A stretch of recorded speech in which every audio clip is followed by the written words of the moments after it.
ഞാൻ നിങ്ങൾക്കൊരു കഥ പറഞ്ഞു തന്നു. അത് നിങ്ങൾ ഓർക്കുന്നുണ്ടെന്നറിയില്ല.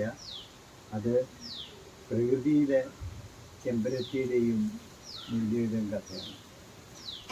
കൂട്ടുകാരൊരു കാര്യം മനസ്സിലാക്കണം. നിങ്ങൾക്ക് ഓരോരുത്തർക്കും നിങ്ങളുടേതായിട്ടുള്ള ഗുണങ്ങളുണ്ട്.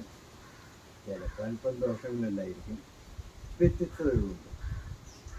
അപ്പോൾ ഇങ്ങനെ ചെമ്പരത്തിപ്പൂ ഇങ്ങനെ ചുവന്നിട്ടാണ്, മുല്ലപ്പൂവോ വെളുത്തിട്ടാണ്. മുല്ലപ്പൂവിന് മണമുണ്ട്, ചെമ്പരത്തിക്ക് വേണ്ടത്ര മണമില്ല.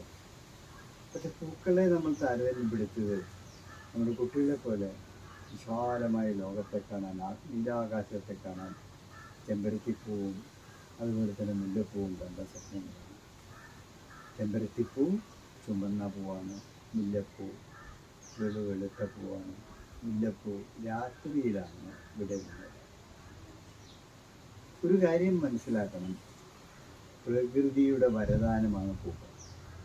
നിങ്ങൾ കുട്ടികളും പ്രകൃതിയുടെ വരദാനം തന്നെയാണ്.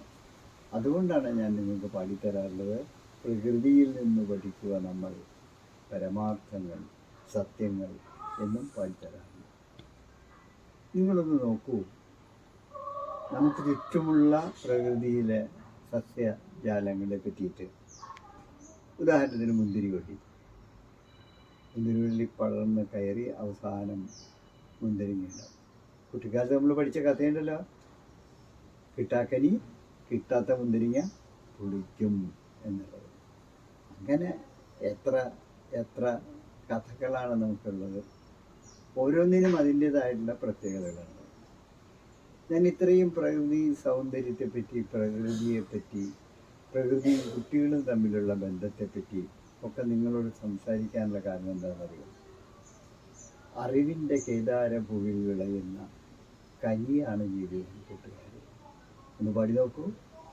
അറിവിൻ്റെ കേദാരഭൂവിൽ വിളയുന്ന കനിയാണ് ജീവിതം കൂട്ടുകാർ. അതുകൊണ്ട് നമുക്ക് ഒരു പഠനം ഇപ്പോൾ ആരംഭിക്കാം. 100 പൂക്കളെ പറ്റിയിട്ടുള്ള പഠനം. അതിൽ നമ്മുടെ മലയാള ഭാഷയിൽ എത്ര പൂക്കളുടെ പേര് നമുക്ക് എഴുതാൻ കഴിയും എന്ന് മനസ്സിലാക്കണം.